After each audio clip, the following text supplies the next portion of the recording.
En el corazón de la ciudad de Nueva York, donde las fortunas se construyen sobre el silencio y el poder se mueve entre las sombras en lugar de en las salas de juntas, un acuerdo por valor de cientos de millones de dólares estaba a punto de fracasar. Dentro del exclusivo restaurante Aurelia, en un comedor privado donde las cortinas de terciopelo eran tan gruesas como los secretos, Lucas Santoro se encontraba atrapado en una pesadilla que no había previsto. Sus socios comerciales japoneses estaban impasibles al otro lado de la mesa de caoba. Su traductor había desaparecido. Su imperio se tambaleaba al borde de un precipicio lingüístico que ni todo el dinero ni toda la influencia del mundo podían salvar. Pero a solo unos metros de distancia, recogiendo platos con una invisibilidad consumada, se encontraba una joven camarera llamada Emily Petrova. Para todos los presentes en aquella sala, ella no era más que parte del mobiliario, un par de manos que rellenaban vasos de agua y retiraban platos vacíos. No tenían ni idea de que estaban ante la única persona que podía salvarlos a todos. Lo que hizo a continuación no fue solo salvar un acuerdo. Estaba a punto de revelar una verdad que cambiaría el rumbo de todas las vidas de aquella sala, incluida la suya. El aire en el comedor privado de Aurelia era tan denso que resultaba asfixiante. Era una mezcla sofocante de colonia cara, vieiras a la plancha enfriándose en porcelana china y el inconfundible aroma del miedo disfrazado de confianza. La sala en sí era un testimonio del dinero antiguo y el poder aún más antiguo. Las paredes estaban revestidas de caoba oscura que parecía absorber la luz en lugar de reflejarla. Una única lámpara de araña ornamentada colgaba del techo, y sus bombillas ámbar proyectaban un cálido y conspirador resplandor sobre la escena que se desarrollaba debajo. Pesadas cortinas de terciopelo en color burdeos oscuro aislaban el espacio del resto de Manhattan, creando un mundo dentro de otro mundo donde no se aplicaban las reglas normales. A la cabecera de la mesa se sentaba Lucas Santoro, un hombre cuyo nombre se pronunciaba en susurros en los 5 distritos. Tenía 42 años, aunque sus ojos reflejaban el peso de alguien que había vivido varias vidas. Tenía el pelo oscuro y peinado hacia atrás, y un rostro de rasgos angulosos y expresión controlada. Llevaba un traje gris oscuro confeccionado en Milán, el tipo de traje que cuesta más de lo que la mayoría de la gente gana en un año, pero que parecía engañosamente sencillo. En su mano derecha llevaba un pesado anillo de oro, una reliquia familiar que había pasado por 3 generaciones de hombres Santoro. Reflejaba la luz cuando se movía, un sutil recordatorio del legado y las expectativas. Lucas Santoro no era un director ejecutivo en el sentido tradicional. No tenía una torre de cristal con su nombre grabado en el lateral. No concedía entrevistas a revistas de negocios ni hablaba en conferencias. Su oficina era una sala tranquila, situada encima de un restaurante en Little Italy, un espacio que olía a cuero viejo y humo de cigarro, donde las paredes estaban decoradas con fotografías de hombres con sombreros fedora y mujeres con perlas, todos muertos hacía mucho tiempo, pero que aún observaban. Su imperio se había construido sobre cosas que vivían en los espacios grises entre lo legal y lo ilegal. Controlaba los puertos, los contratos de construcción, el flujo de mercancías por las venas de la ciudad. Cuando Lucas Santoro cerraba un trato, lo sellaba con un apretón de manos y el entendimiento tácito de que romperlo tendría consecuencias de las que ningún abogado podría protegerte. Esta noche, sin embargo, todo su poder parecía inútil. Frente a él se sentaban 3 hombres de Tokio, representantes de la organización Tanaka, un grupo que operaba en sombras similares al otro lado del mundo. En el centro se encontraba el propio Kenji Tanaka, un hombre de unos 60 años con cabello plateado y ojos como obsidiana pulida. El acuerdo que estaban negociando era enorme, una asociación que daría a la organización de Santoro el control sobre una nueva ruta marítima, una red logística que canalizaría cientos de millones de dólares a través de sus operaciones anuales. Era el tipo de acuerdo que podía redefinir las estructuras de poder en 2 continentes, pero requería precisión, requería confianza y, lo más importante, requería comunicación. David Chen, el traductor que Luca había contratado a un coste considerable, debía ser el puente. Chen era una leyenda en ciertos círculos, un hombre que podía navegar no solo por el lenguaje, sino también por la cultura, que entendía las jerarquías tácitas y las sutiles cortesías que podían hacer fracasar o triunfar una negociación entre Oriente y Occidente. Pero David Chen no estaba allí. Hacía una hora había llegado un mensaje conciso explicando una emergencia familiar, inevitable e inmediata. Luca había leído el mensaje 3 veces, esperando cada vez que las palabras cambiaran. No fue así. Detrás de Luca se sentaban sus hombres de mayor confianza. Estaba Rocco, un hombre enorme con manos como bloques de hormigón, de pie cerca de la puerta con los brazos cruzados. Enzo, más delgado pero no menos peligroso, estaba situado junto a la ventana, con la mirada constantemente escaneando el entorno. Y en la mesa estaba sentado Carmine, el consejero de Luca, un hombre mayor con gafas de montura metálica y la mente de un maestro de ajedrez. Ninguno de ellos podía ayudar con este problema en particular. A pesar de toda su experiencia combinada, ninguno de ellos sabía más que unas pocas palabras en japonés, la mayoría aprendidas en las películas. El señor Tanaka carraspeó, y el sonido rompió el silencio opresivo como una cuchilla. Habló en un inglés cuidadoso y mesurado, con un fuerte acento, pero con palabras precisas. Quizás, señor Santoro, deberíamos reprogramar la reunión. Este asunto requiere muchos detalles. La precisión es esencial en nuestro trabajo. Una mala comunicación podría ser desafortunada. La palabra reprogramar sonó como una sentencia de muerte. Tanaka y sus hombres volarían de regreso a Tokio por la mañana. Reprogramar significaba perder impulso y poner en duda la credibilidad. Significaba que los competidores de Luca, en particular un despiadado operador llamado Vincent Rossi, que había estado rondando este acuerdo como un tiburón, tendrían tiempo para hacer su propia propuesta. Luca ya había oído rumores de que Rossi estaba cortejando a la organización Tanaka con promesas y concesiones.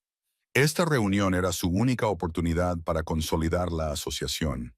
Perderla no era una opción. Luca se recostó en su silla, con una postura relajada y el rostro impasible, controlando su calma. Cuando habló, su voz era baja y suave, el tipo de voz que no necesitaba elevarse para llamar la atención. En absoluto, señor Tanaka, David Chen solo se ha retrasado por una situación inesperada. Un asunto familiar que no podía esperar. Llegará en breve. Mientras tanto, por favor, disfruten de la comida. El chef de Aurelia ha preparado algo especial para esta noche. Era una mentira, y todos los presentes en la mesa lo sabían. El ligero fruncimiento alrededor de los ojos del señor Tanaka confirmó que el engaño había sido detectado y catalogado. En su mundo, un fallo así no era solo un inconveniente.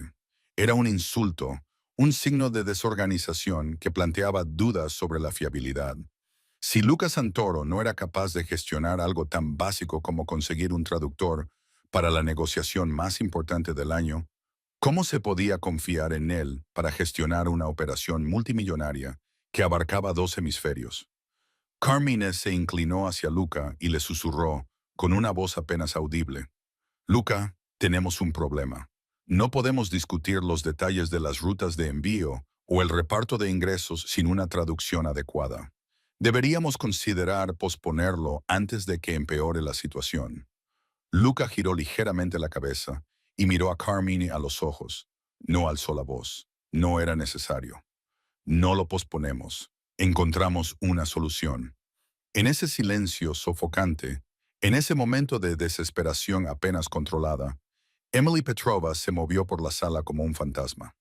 Tenía 27 años, aunque el cansancio de sus ojos la hacía parecer mayor. Llevaba el pelo castaño claro recogido en un moño apretado y funcional. Su uniforme era sencillo, un vestido negro con un delantal blanco, la vestimenta habitual del personal de servicio de Aurelia. Se movía con una economía de movimientos que provenía de años de práctica, rellenando vasos de agua sin hacer ruido, retirando platos sin llamar la atención. Para los hombres de esa mesa era funcionalmente invisible, parte del fondo, tan anodina como el papel pintado. Pero Emily no era anodina. Detrás de su expresión neutra y sus ojos bajos era un universo de observación y potencial reprimido. No solo oía el silencio de la sala, comprendía su textura y su peso. Veía la compostura forzada en el rostro de Lucas Santoro, la fría decepción en los ojos de los visitantes japoneses, la tensión que irradiaban los hombres que montaban guardia.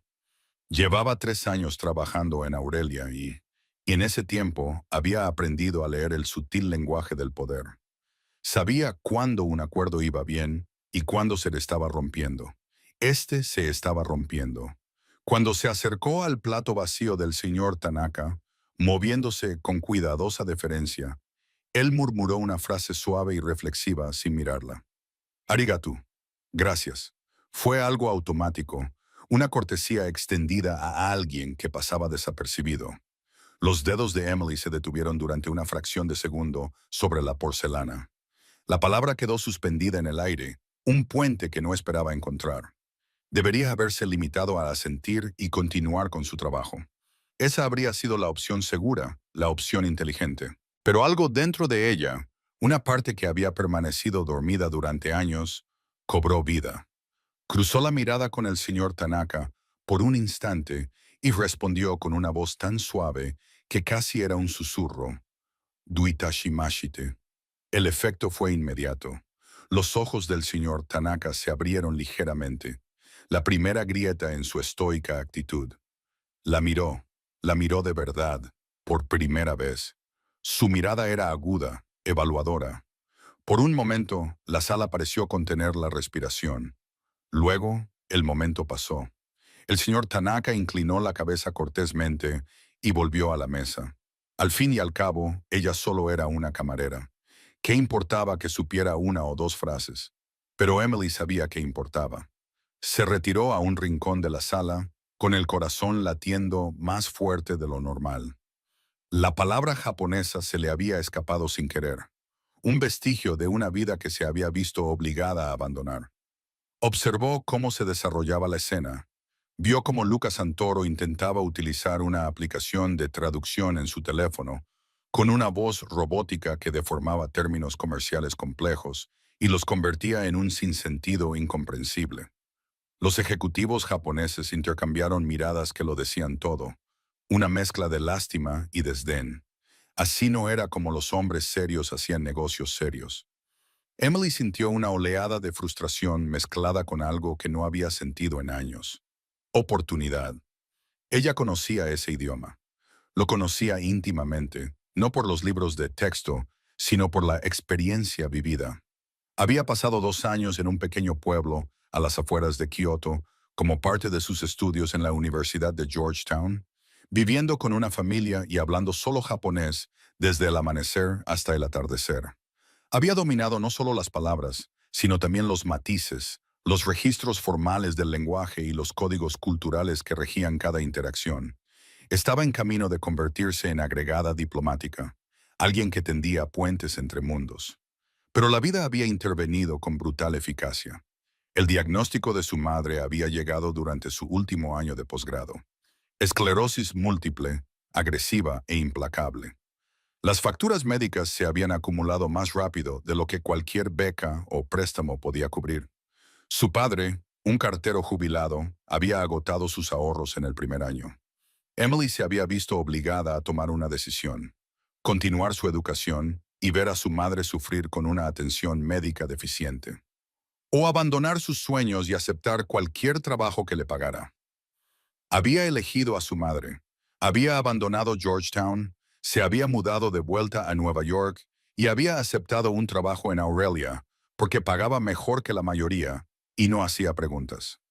Ahora, 3 años después, su mundo se había reducido a las 4 paredes de este restaurante.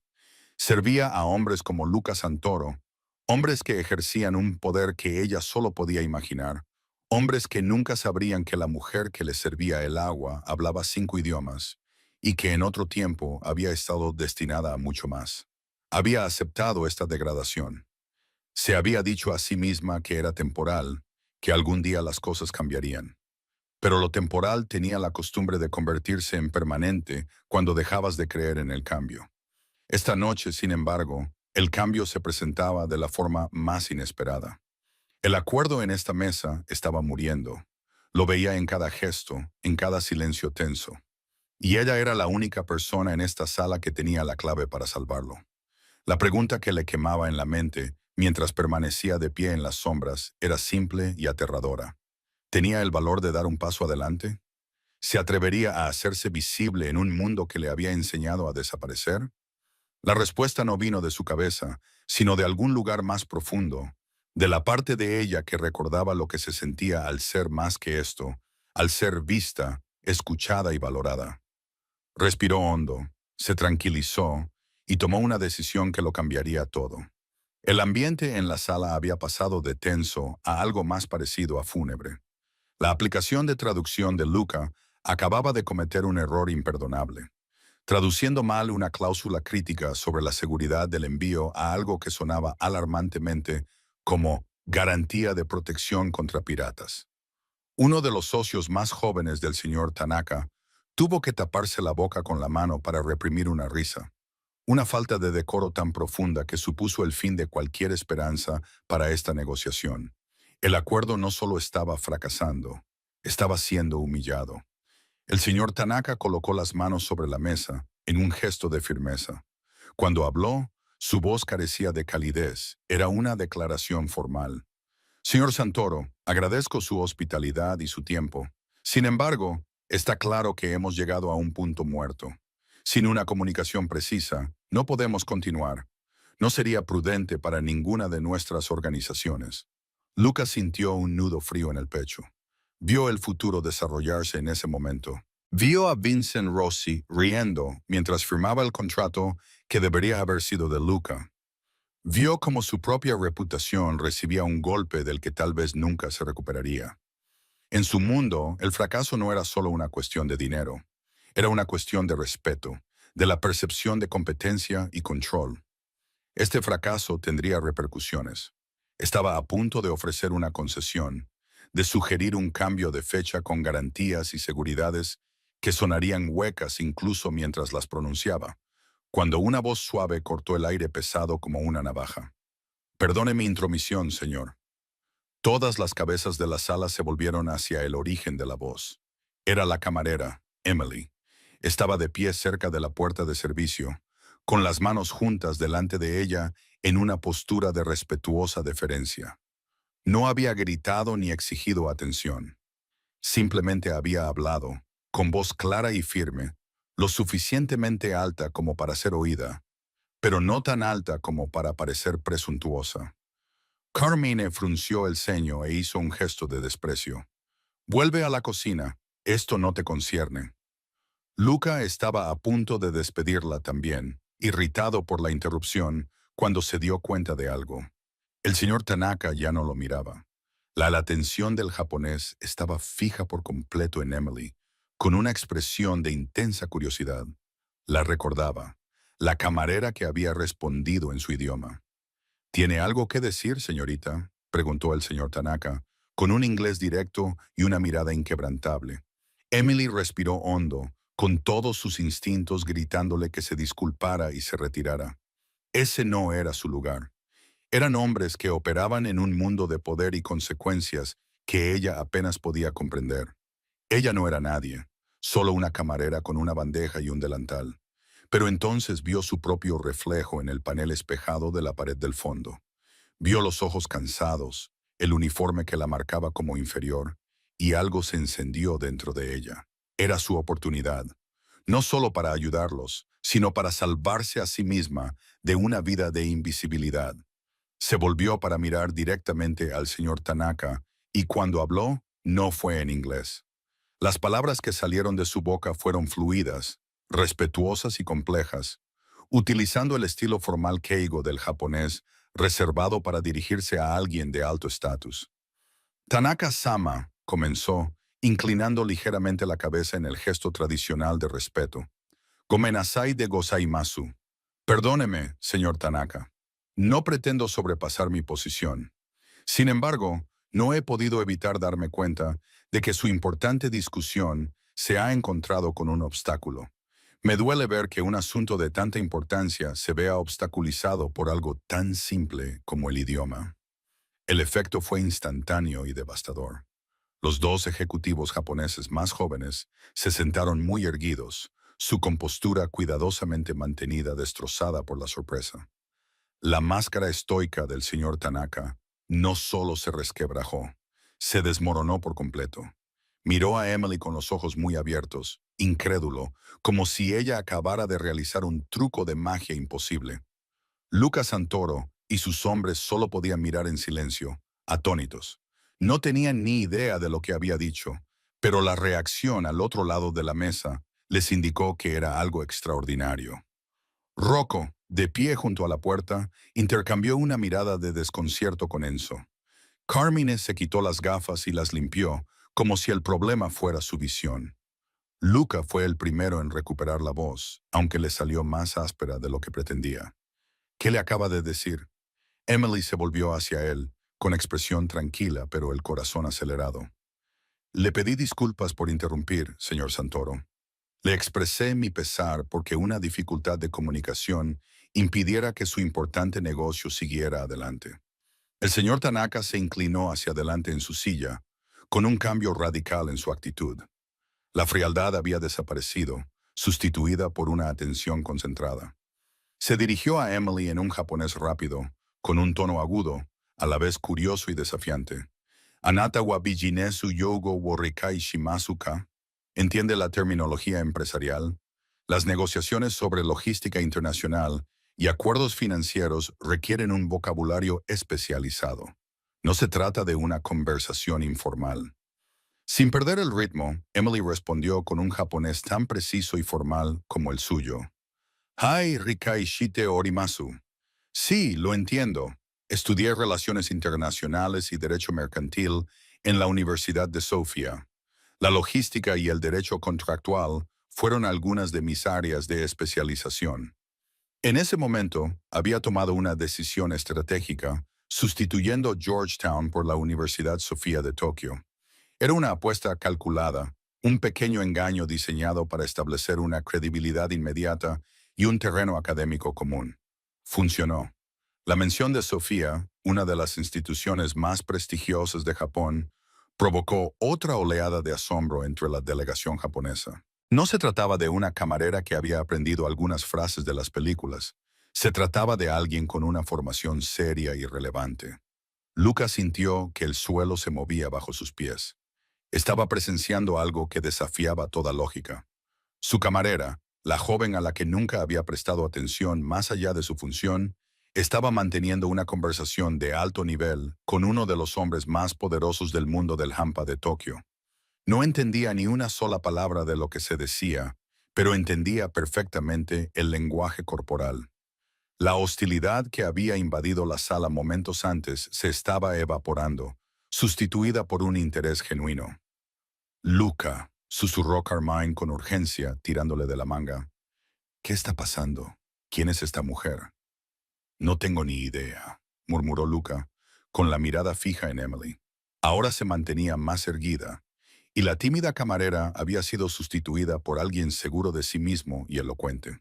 Era como ver una transformación, una mariposa emergiendo de su capullo en medio de una crisis.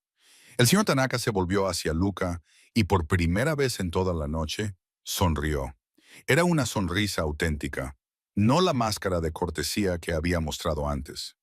Señor Santoro, dijo en inglés, con voz cálida, parece que nos ha estado ocultando un valioso activo. Señaló la silla vacía a su lado, la silla que había sido reservada para David Chen. Señorita Emily, respondió ella en voz baja. Emily Petrova. Señorita Petrova, dijo el señor Tanaka con una reverencia respetuosa. Por favor, únase a nosotros en esta mesa. El trayecto desde la esquina de la sala hasta la silla vacía le pareció como cruzar un enorme cañón por una cuerda floja. Todos los ojos seguían los movimientos de Emily. Podía sentir el peso de su sorpresa colectiva, su escepticismo y su esperanza naciente presionándola como una fuerza física. De repente, su delantal de camarera le pareció ridículo, un traje de una obra en la que ya no actuaba. Con manos temblorosas, se lo desató, lo dobló con cuidado y lo colocó en el aparador junto a la pared. Era un pequeño gesto, pero tenía un enorme peso simbólico. La camarera había desaparecido. Alguien más ocupaba su lugar. Se sentó en la silla de cuero, sintiendo su costosa suavidad, tan diferente de los duros taburetes de la sala de descanso del personal. La mesa, alrededor de la cual había dado cientos de vueltas con una bandeja en las manos, se extendía ahora ante ella como una arena. Ya no servía a esos hombres. Estaba sentada entre ellos. Luca la estudió con una intensidad que debería haberle resultado incómoda, pero que de alguna manera no lo era. Sus ojos oscuros, que no se perdían ni un detalle, lo captaban todo. La forma en que se comportaba, la calma y concentración de su expresión, la ausencia total de nerviosismo ahora que se había comprometido con este camino. Se dio cuenta de que había estado ciego. Esta mujer había estado en su presencia docenas de veces y él nunca la había visto realmente. Señorita Petrova, dijo, con voz mesurada, eligiendo cuidadosamente sus palabras. Necesito entender lo que está pasando aquí. El señor Tanaka le preguntó por sus cualificaciones. ¿Qué le respondió? Emily le miró directamente a los ojos. Había una fuerza tranquila en su mirada que no había estado allí cuando sostenía la jarra de agua. Le dije que estoy familiarizada con la terminología empresarial y el derecho contractual. Le aseguré que puedo facilitar esta negociación con la precisión que requiere. Carmine soltó un sonido de incredulidad. ¿Aprendió derecho contractual sirviendo pasta? Antes de que Emily pudiera responder, el señor Tanaka intervino. Le hizo una pregunta detallada en japonés que duró casi un minuto. Emily escuchó con total concentración, sin apartar los ojos de su rostro. Cuando terminó, se volvió hacia Luca. El señor Tanaka desea volver al tema que estaba causando dificultades antes. La cláusula de su propuesta relativa a la exclusividad en las rutas marítimas. Su equipo tiene dudas. Consideran que el lenguaje es demasiado restrictivo y podría impedirles buscar otras oportunidades en la misma región. Necesitan que les aclare sus intenciones. La mente de Luca se aceleró. Ese era, efectivamente, el punto conflictivo, el tema en torno al cual había girado la negociación durante la última hora, antes de que la situación con el traductor lo hiciera todo imposible. Era un tema complejo que implicaba derechos territoriales, reparto de ingresos y posicionamiento estratégico a largo plazo. Entregarle esto a alguien con quien nunca había trabajado, alguien cuya única credencial era que podía hablar el idioma, era como apostar una fortuna. Pero, ¿qué otra opción tenía? La alternativa era ver cómo el acuerdo se esfumaba aquí y ahora. Dígale, dijo Luca lentamente, con voz baja y deliberada, que la exclusividad es necesaria. Protege los intereses de ambos. Garantiza que no compitamos entre nosotros en el mismo territorio. Es la base de la asociación. Emily asintió. Pero cuando se volvió hacia la delegación japonesa, no se limitó a traducir sus palabras directamente. Hizo algo mucho más sofisticado. Reformuló el mensaje de manera que reconocía sus preocupaciones y al mismo tiempo presentaba la posición de Luca en términos culturales que resonaran en ellos.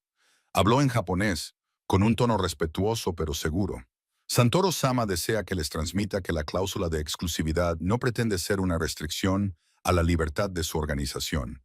Más bien, su objetivo es crear lo que podríamos llamar un espacio sagrado, en el que esta asociación específica pueda prosperar sin interferencias externas. Es un gesto de compromiso enfocado, una forma de decir que se está dando prioridad y protección a esta relación. La intención es generar confianza, no limitar las oportunidades. Había utilizado la metáfora de un espacio sagrado, un concepto que tenía un peso cultural significativo en la filosofía empresarial japonesa. Replanteaba la restricción como un honor en lugar de una limitación. Era un matiz que una traducción directa nunca habría captado. El negociador principal del equipo del señor Tanaka, un hombre severo de unos 50 años llamado Sato, se inclinó hacia adelante y habló largo y tendido.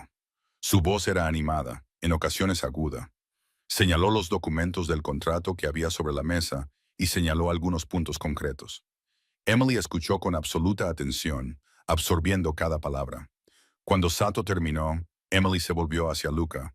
Su voz era tranquila y analítica. La principal objeción del señor Sato es la duración de 5 años de la exclusividad. Argumenta que, en el entorno actual del transporte marítimo mundial, 5 años son una eternidad. Los mercados cambian, las regulaciones cambian, surgen nuevas oportunidades. Según este acuerdo, si surgiera una oportunidad de asociación superior, la organización de Tanaka tendría prohibido por contrato aprovecharla. Señala que su organización, aunque respetada, no ha sido puesta a prueba en esta ruta en particular. Asumirían un riesgo significativo con un compromiso a largo plazo con una empresa sin probar. Ella no se había limitado a traducir su objeción. La había destilado, presentando el argumento central con una claridad que superaba la barrera del idioma para revelar la verdadera preocupación comercial que se escondía detrás. Carmine se inclinó hacia Luca con una voz apenas audible. Tiene razón. Esa ha sido su objeción desde el principio. Pensábamos que solo estaban negociando, pero esta es su verdadera preocupación. Luca sintió una extraña sensación, algo entre el vértigo y la revelación. Durante la última hora, había sido la persona más poderosa de la sala y, sin embargo, se había sentido completamente impotente.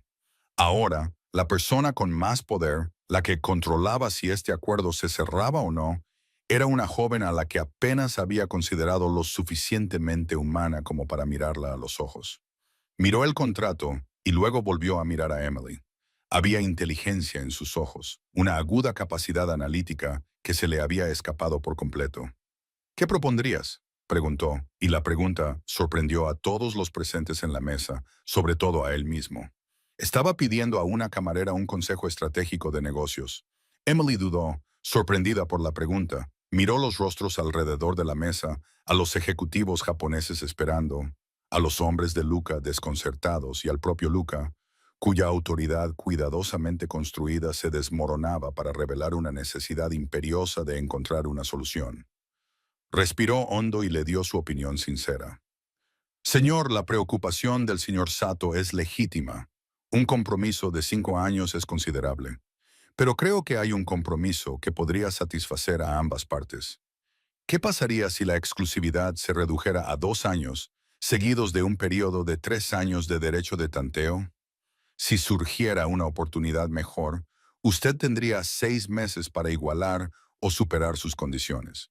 Si no pudiera, ellos serían libres de aprovecharla, manteniendo al mismo tiempo su acuerdo original en condiciones revisadas y no exclusivas.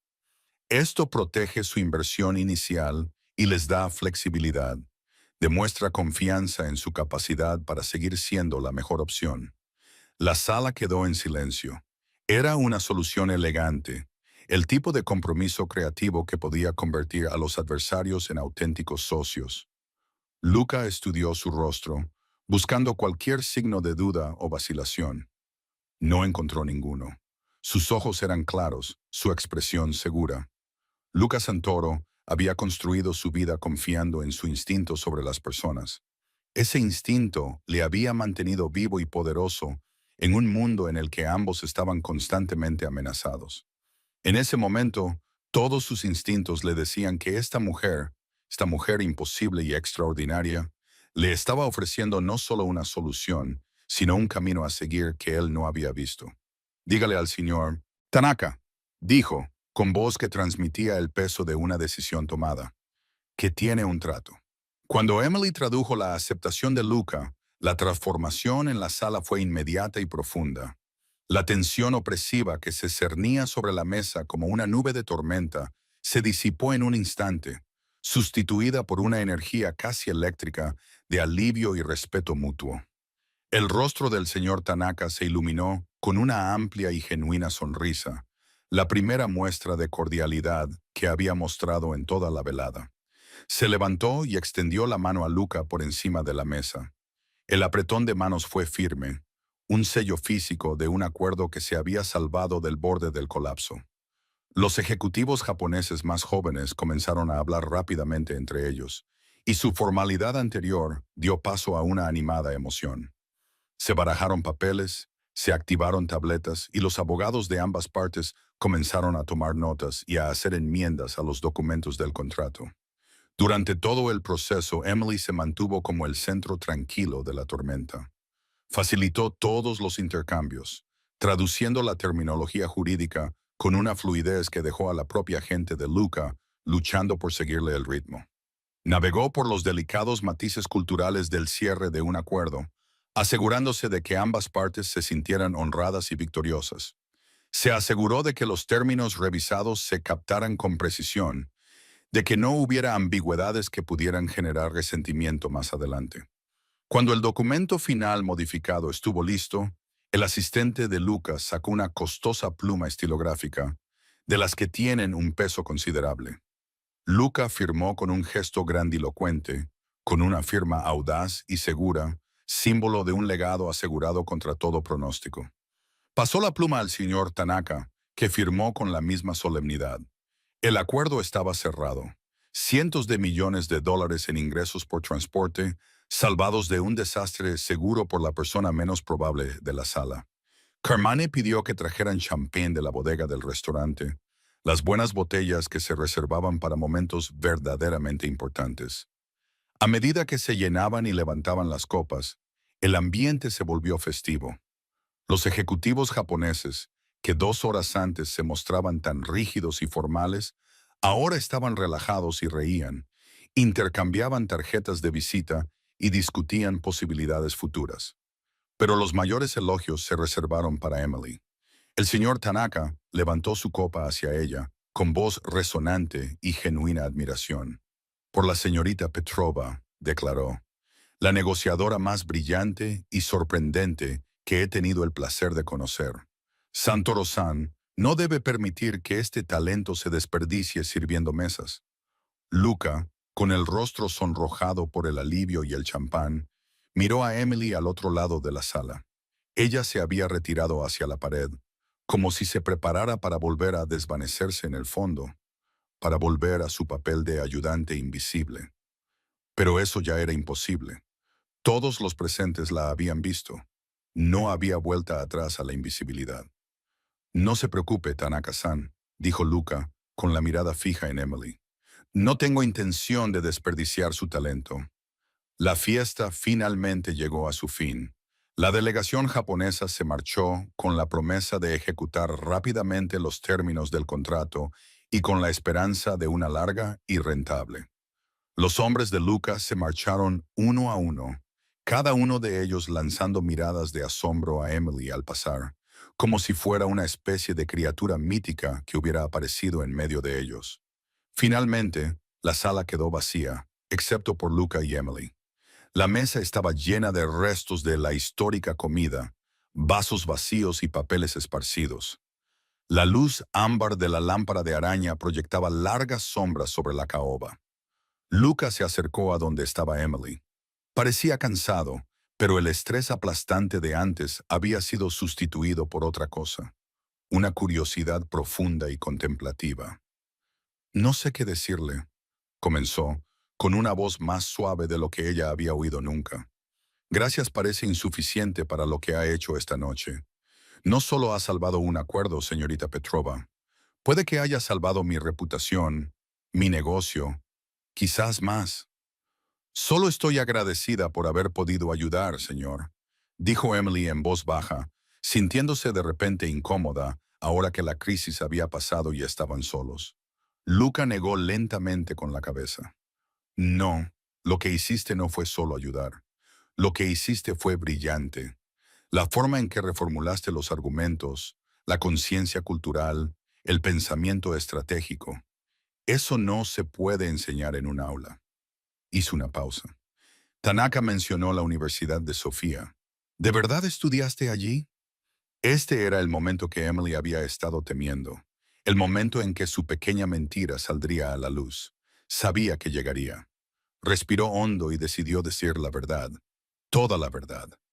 No, señor, dijo, con la mirada firme a pesar de su nerviosismo. Nunca he estado en la Universidad Sofía. Estudié Relaciones Internacionales y Estudios de Asia Oriental en la Universidad de Georgetown. Luca arqueó la ceja, sorprendido. ¿Georgetown? Es uno de los mejores programas del país. ¿Qué pasó? La compostura profesional de Emily se resquebrajó ligeramente, dejando al descubierto a la joven agotada que había debajo. La vida pasó, señor Santoro. A mi madre le diagnosticaron una forma agresiva de esclerosis múltiple hace 5 años. Los tratamientos médicos, los cuidados las 24 horas del día, las instalaciones especializadas, fue devastador desde el punto de vista económico. Los ahorros de mi padre se agotaron en el primer año. Tuve que dejar mis estudios de posgrado para trabajar. Acepté 2 empleos. Este es uno de ellos. Necesitaba mantenerla bajo cuidados adecuados y pagar las facturas que seguían llegando. Habló sin autocompasión, exponiendo los hechos brutales de su vida con la misma precisión tranquila que había utilizado para traducir las cláusulas del contrato. Pero había cansancio en su voz, el peso acumulado de 5 años de sacrificio. La historia flotaba en el aire entre ellos, en marcado contraste con el lujo dorado de su entorno. Luca permaneció en silencio durante un largo rato. Él, que había pasado su vida lidiando con duras realidades, se enfrentaba a una realidad más dura que la mayoría. Ahí estaba una mente que debería haber estado dando forma a políticas o asesorando a diplomáticos, y en cambio se había utilizado para recordar quién quería agua con gas y quién sin gas. La injusticia de la situación le impactó con una fuerza inesperada. Siempre había creído en reconocer el talento, en elevar a quienes lo merecían. Y aquí, el talento más formidable que había encontrado en años había estado oculto a plena vista, enterrado bajo circunstancias que escapaban a su control. «Tú japonés», dijo, con la voz cargada de una emoción que rara vez se permitía sentir. «Es impecable, mejor que el de Chen, y le pagué una fortuna. Viví en una zona rural cerca de Kioto durante 2 años como parte de mi carrera», explicó Emily. «Inmersión total. Se aprende rápido cuando nadie habla inglés y necesita sobrevivir». Luca finalmente lo entendió. No era solo formación académica, era experiencia vivida combinada con inteligencia natural y forjada en el fuego de las dificultades. Esa combinación era lo que había presenciado esa noche. Metió la mano en el bolsillo interior de su chaqueta y sacó una pequeña tarjeta. En ella estaba impreso su nombre, nada más. Se la entregó. «Este es mi número privado», dijo. «Muy poca gente lo tiene. Quiero que me llames mañana por la mañana. Tenemos que hablar». Emily miró la tarjeta. Le pareció más pesada de lo que debería. «¿Una conversación sobre qué, señor?» Una sonrisa sincera se dibujó en los labios de Luca, el tipo de sonrisa que lo hacía parecer más joven, casi infantil. «Sobre tu futuro. Sobre lo que realmente vales para una organización que sabe valorar el talento. Emily Petrova, tu carrera como camarera ha terminado, si tú quieres». Emily no durmió esa noche. Se sentó en su pequeño apartamento de Queens, un estudio abarrotado con techos manchados de humedad y un radiador que traqueteaba durante toda la noche. La tarjeta de visita descansaba sobre la desgastada mesa de la cocina como una reliquia de otra dimensión. La adrenalina de la noche se había desvanecido hacía tiempo, dejando tras de sí una mezcla surrealista de euforia y terror que le hacía temblar las manos cuando cogía la taza de café. ¿Podía ser esto real? La vida con la que había soñado, la que le habían arrebatado hacía 5 años, ¿estaba de nuevo a su alcance? ¿O llamaría a ese número por la mañana solo para descubrir que Lucas Santoro había recobrado la cordura, se había dado cuenta de lo absurdo que era contratar a su camarera y le había pedido amablemente que se olvidara de todo? La duda, esa compañera familiar y desagradable, se coló por las grietas de su esperanza. Los hombres como Lucas Santoro vivían en un universo diferente, uno en el que los problemas se resolvían con dinero y contactos, no con el valor desesperado de los trabajadores del sector servicios. ¿Qué le hacía pensar que ella pertenecía a ese universo? Pero entonces pensó en su madre.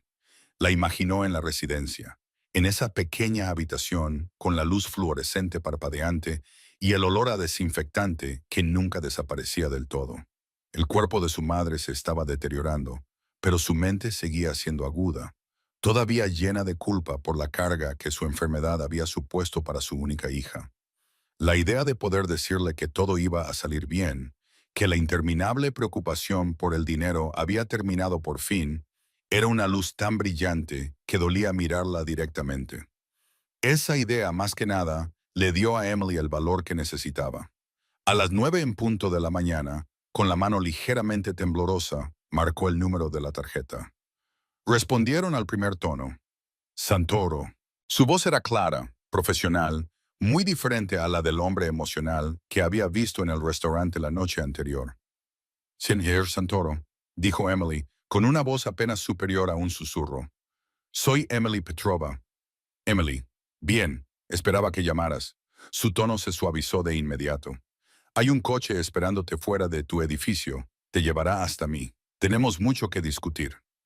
Emily se acercó a la ventana y miró hacia la calle. Efectivamente, un elegante coche negro estaba parado en la acera, tan fuera de lugar en su barrio como lo habría estado una nave espacial. El conductor, un hombre corpulento con traje oscuro, estaba apoyado en el capó, esperando.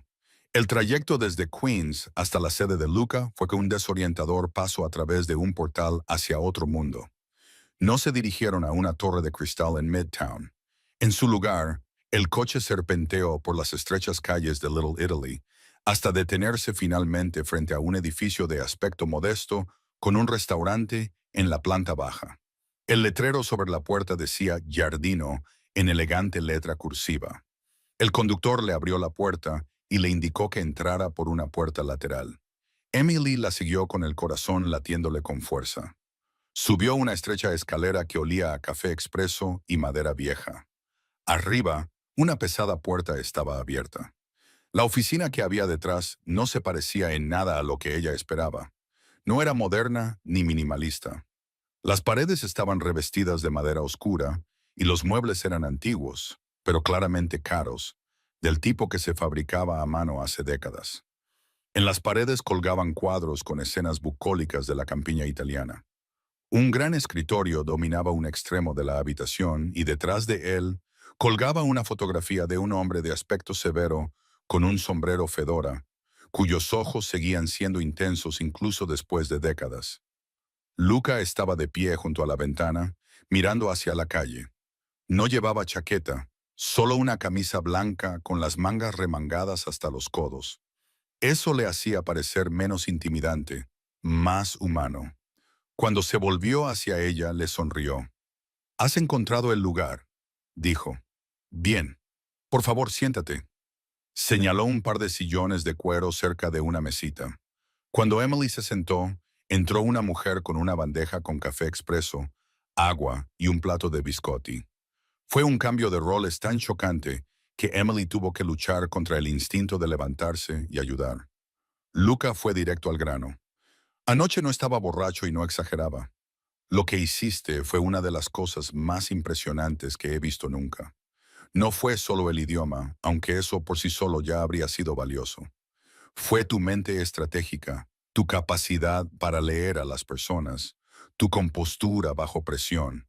Son cualidades que valoro más que cualquier título o pedigrí». Se inclinó hacia adelante, con expresión seria.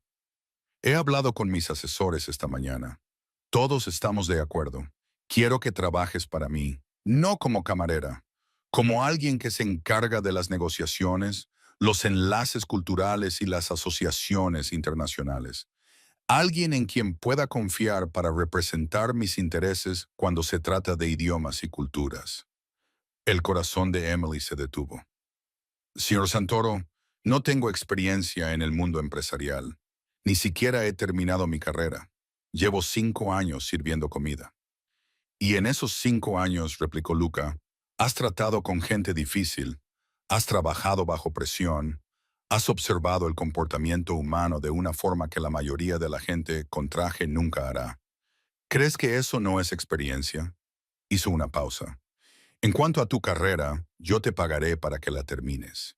En cualquier universidad, en cualquier momento. Pero lo que tienes dentro, eso no se puede enseñar». Deslizó una carpeta por la mesa. Dentro había un contrato. Emily echó un vistazo al documento y las cifras la dejaron aturdida. El sueldo era superior a lo que había ganado en los últimos 5 años juntos. Había una prima por firma, pagada en efectivo, que cubriría inmediatamente toda la deuda médica de su madre. Había cláusulas sobre el seguro médico, para ella y para su madre. Incluso había una ayuda para la reubicación si quería mudarse a un apartamento mejor. Era todo lo que había soñado, entregado en un solo momento. Y eso la aterrorizaba. No sé qué decir, balbuceó, con las manos temblorosas mientras sostenía el contrato. Di que sí, dijo Lucas simplemente. Di que le darás una oportunidad. Sé que es un gran salto. Te enfrentarás al escepticismo. Algunos de mis empleados dudarán de ti por tu procedencia. Tu trabajo consistirá en demostrarles que se equivocan. Y yo creo que lo harás. Emily lo miró, a ese hombre poderoso que operaba en las sombras, que inspiraba respeto con su silencio y sus gestos sutiles. Se dio cuenta de que le estaba ofreciendo más que un trabajo. Le estaba ofreciendo la oportunidad de recuperar la vida que le habían robado, de convertirse en la persona que estaba destinada a ser. Pensó en su madre. Pensó en las interminables noches de agotamiento, la constante ansiedad por el dinero, la lenta muerte de la esperanza. Pensó en la mujer que había sido antes de todo esto, la estudiante segura de sí misma, que creía que podía cambiar el mundo. Sí, dijo, con voz ahora más firme. Sí, lo haré. Lucas sonrió, y fue una sonrisa de auténtica calidez. Extendió la mano sobre la mesa. Cuando Emily se la estrechó, su apretón fue firme, el apretón de manos de dos iguales que llegan a un acuerdo. Bienvenida a la familia, señorita Petrova, dijo. Ahora veamos de lo que eres capaz. Las primeras semanas en su nuevo puesto fueron un brutal bautismo de fuego. Los rumores se extendieron por la organización de Luca como la pólvora. El jefe había contratado a una camarera para un puesto de verdadera autoridad. Para muchos, parecía un capricho excéntrico, una decisión inexplicable que desafiaba toda lógica. Emily caminaba por los pasillos bajo una nube de susurros y miradas escépticas. El consejero de Luca, Carmine, y su círculo más cercano se mostraron especialmente reacios. La ponían a prueba constantemente durante las reuniones, lanzándole preguntas complejas con la esperanza de desenmascararla como una impostora. Convenientemente, se olvidaban de incluirla en las comunicaciones importantes. Hacían comentarios, lo suficientemente altos como para que ella los oyera, sobre cómo servir pasta no cualificaba a alguien para un trabajo estratégico, pero malinterpretaban fundamentalmente quién era Emily. Pensaban que su talento era un truco de fiesta, la capacidad de hablar japonés. No se daban cuenta de que su verdadera habilidad era su mente, su capacidad para analizar, adaptarse y resolver problemas que otros ni siquiera podían ver con claridad. Emily no se enfadó. Se puso a trabajar. Llegaba a la oficina antes que nadie y se quedaba hasta mucho después de que todos se hubieran ido a casa. Estudiaba todos los archivos a los que podía acceder, todos los informes, todos los análisis. Su formación académica, inactiva durante 5 años, volvió a cobrar vida. Absorbió la información a una velocidad que sorprendió a los analistas encargados de informarla. Luca le hizo una prueba, un pequeño problema interno que resolver. Había una disputa contractual con una empresa de logística alemana, una negociación amarga que llevaba meses estancada y que estaba costando dinero y buena voluntad a ambas partes. Carmine le entregó los archivos con una sonrisa burlona, esperando claramente que fracasara. Emily pasó 2 días leyendo todos los documentos, todos los correos electrónicos, todos los informes legales. Se dio cuenta de que el problema no era el dinero ni las condiciones. Se trataba de respeto. La empresa alemana se sentía insultada por lo que percibía como arrogancia y desprecio estadounidenses. La disputa se había convertido en algo personal. Programó una videoconferencia. Cuando los alemanes aparecieron en pantalla, severos y escépticos, Emily no comenzó con amenazas legales, sino hablándoles en un alemán fluido, otro idioma que había estudiado en la universidad. El cambio en su actitud fue inmediato y profundo. A continuación, presentó una propuesta revisada que no solo satisfacía sus necesidades financieras, sino que incluía cláusulas específicas que reconocían su experiencia y les otorgaban una mayor autonomía en sus operaciones. No solo estaba negociando condiciones, estaba sanando una relación herida. En 2 horas, llegaron a un acuerdo preliminar. Se rompió el estancamiento que duraba meses. Cuando la noticia de su éxito se extendió por la organización, los rumores cambiaron. No había sido una casualidad. La camarera era una potencia estratégica. Sin embargo, su verdadera prueba llegó un mes después. El señor Tanaka, impresionado por la asociación, quería acelerar el calendario. Propuso una segunda fase del acuerdo, una expansión aún mayor que requeriría negociaciones técnicas detalladas. Esto significaría un viaje de 2 semanas a Tokio para finalizar los términos.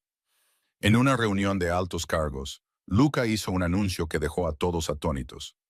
Necesitamos una delegación en Tokio durante 2 semanas para finalizar la fase 2. Emily dirigirá el equipo.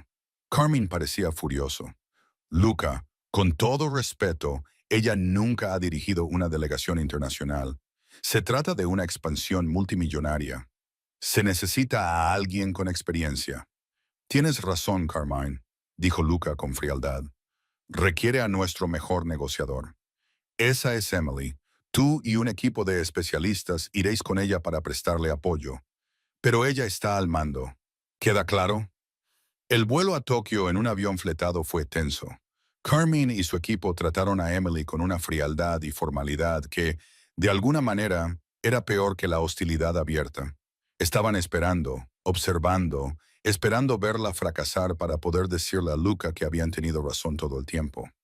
Las reuniones en Tokio fueron agotadoras. 10 horas al día en salas de juntas estériles, discutiendo miles de detalles técnicos. Los ingenieros japoneses eran brillantes e intransigentes, y sus preguntas eran implacables. El equipo técnico de Carmine luchaba por mantener el ritmo. La crisis llegó al tercer día. Surgió una compleja disputa sobre los protocolos de integración del sistema. Los ingenieros japoneses presentaron datos que sugerían un posible conflicto que podría causar fallos catastróficos. El equipo de Carmine insistió en que el análisis japonés era erróneo, que sus propias simulaciones no mostraban tal problema. La discusión se caldeó, ambas partes se atrincheraron. El acuerdo estaba en peligro. Esa noche, Emily no durmió. No era ingeniera, pero era una investigadora de talla mundial. Pasó toda la noche revisando cientos de páginas de datos técnicos de ambos equipos, buscando el origen de la discrepancia. Hacia las 4 de la madrugada, impulsada por el café y su firme determinación, lo encontró. Se trataba de un pequeño error en los supuestos básicos, una diferencia cultural que se había traducido en código. El equipo estadounidense partía de un modelo operativo, mientras que el japonés partía de otro. Ninguno de los dos estaba equivocado. Simplemente respondían a preguntas diferentes.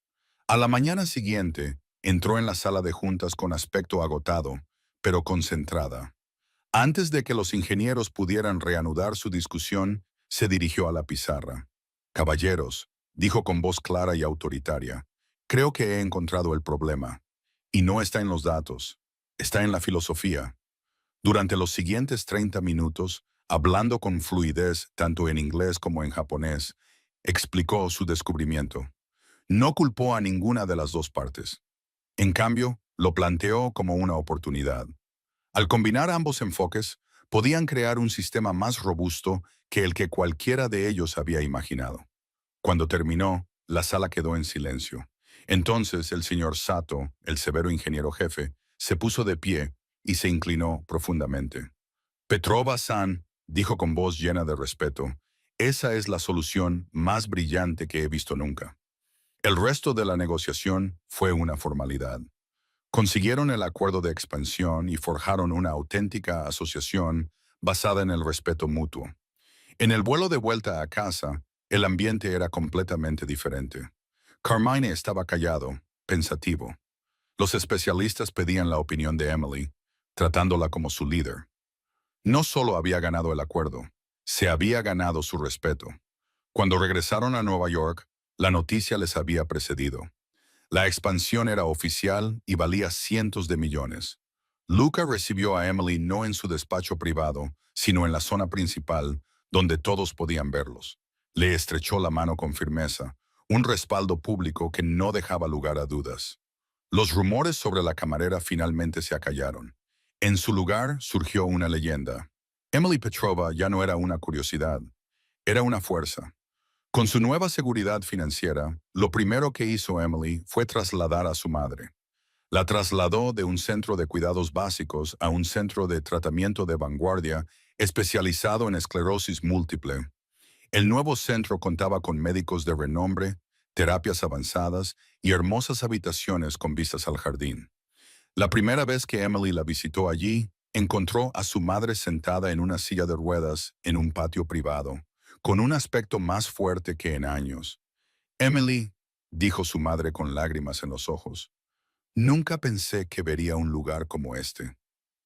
Solo lo mejor para ti, mamá, dijo Emily, arrodillándose junto a la silla de ruedas. Todas las deudas han desaparecido. Ya no tienes que preocuparte por nada. Solo concéntrate en recuperarte. Su madre la miró con un orgullo abrumador. Nunca fue una carga, mi amor. Pero verte así, verte convertirte en quien estabas destinada a ser, es el mejor regalo. En el trabajo, el papel de Emily se amplió rápidamente. Luca la llevó a todas las negociaciones importantes. Su oficina se trasladó junto a la de él. Ya no era solo una especialista, era su asesora de mayor confianza. Creó un nuevo departamento y contrató a personas con antecedentes poco convencionales, lingüistas, diplomáticos, expertos culturales, personas cuyos talentos habían sido ignorados por las empresas tradicionales. Su equipo se hizo famoso por ser el más eficaz a la hora de resolver problemas en la organización. Una tarde, Luca la llamó a su oficina.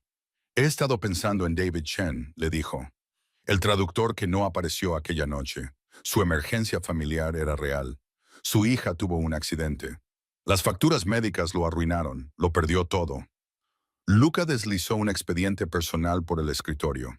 Tu departamento necesita un asesor senior, alguien que gestione los protocolos de traducción para proyectos delicados.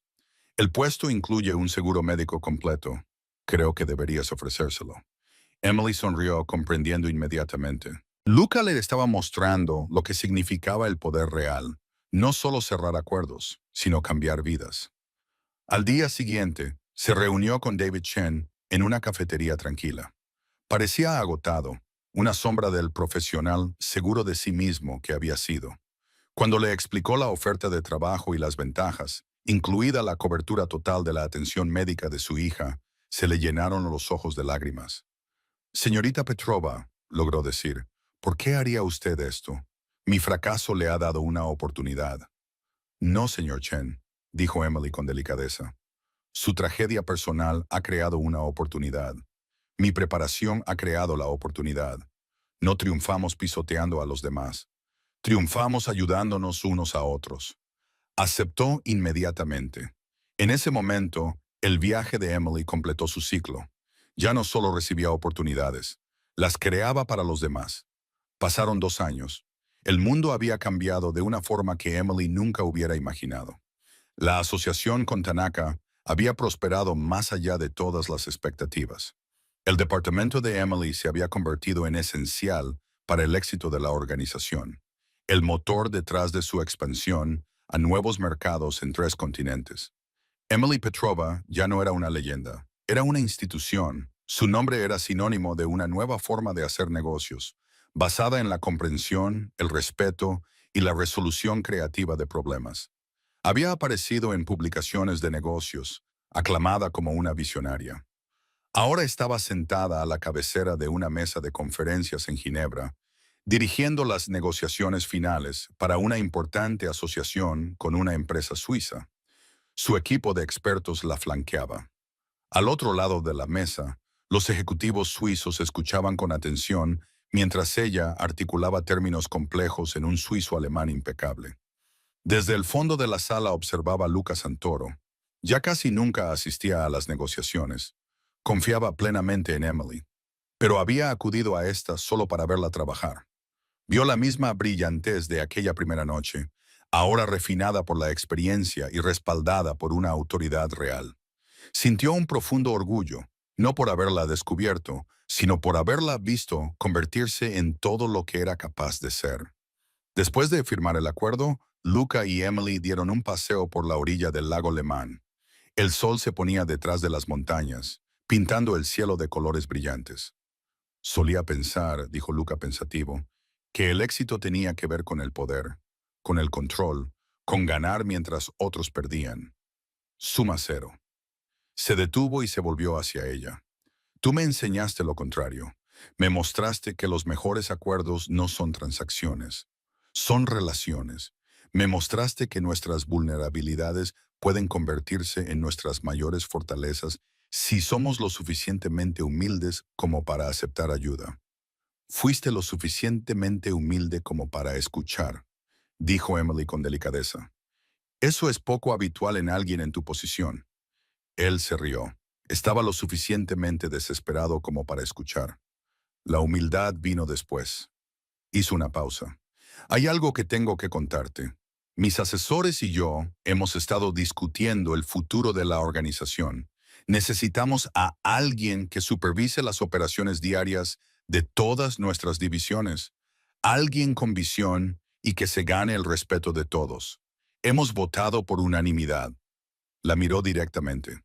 Emily, queremos que seas nuestra directora de operaciones. Básicamente, dirigirías toda la empresa.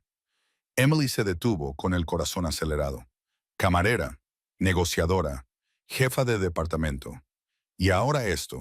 La trayectoria era imposible, pero ahí estaba. Hay una condición, añadió Luca con expresión seria. ¿Cuál es? Tienes que tomarte unas vacaciones de verdad, un mes, como mínimo. Ve a ver mundo, no por trabajo, sino por ti misma. Emily sonrió, una sonrisa radiante y sincera. Puedo aceptar esa condición. Sabía exactamente a dónde iría primero. A un pequeño pueblo a las afueras de Kioto, para agradecer en silencio al lugar que le había dado las palabras que cambiaron su vida. El increíble viaje de Emily es un testimonio de algo que a menudo olvidamos en nuestro mundo moderno. El valor de una persona no se define por su uniforme o su cargo. Se define por el talento que posee, la resiliencia que demuestra y el coraje que reúne cuando se le presenta una oportunidad. Emily nunca fue solo una camarera que sabía japonés. Era una brillante estratega que esperaba una crisis para revelar su verdadero yo. Su historia nos desafía a todos a mirar más allá de la superficie, a valorar los talentos ocultos de las personas que nos rodean y a no subestimar nunca a nadie por su posición en la jerarquía social. Los regalos más extraordinarios suelen venir envueltos en los paquetes más comunes. La persona que te sirve el café puede ser la persona que cambie tu vida. La clave está en tener la sabiduría para reconocer el talento cuando aparece y el valor para darle la oportunidad de brillar. Lucas Santoro tenía esa sabiduría. Emily Petrova tenía ese talento. Juntos, demostraron que, a veces, los mejores acuerdos no tienen que ver con el dinero o el poder. Tienen que ver con las oportunidades que nos damos unos a otros. Si esta historia te ha emocionado, compártela con alguien que necesite escucharla. Hazle saber que su situación actual no define su potencial. Hazle saber que un solo momento de valentía, una sola decisión de dar un paso adelante y utilizar sus dones únicos, puede cambiarlo todo. ¿Qué habrías hecho tú en el lugar de Emily? ¿Habrías tenido el valor de alzar la voz, de arriesgarlo todo en un solo momento? Cuéntanoslo en los comentarios. Y recuerda, la próxima vez que interactúes con alguien que te preste un servicio, en cualquier función que la sociedad te diga que es pequeña o insignificante, fíjate un poco más. Puede que tengas delante a alguien grande esperando a ser reconocido.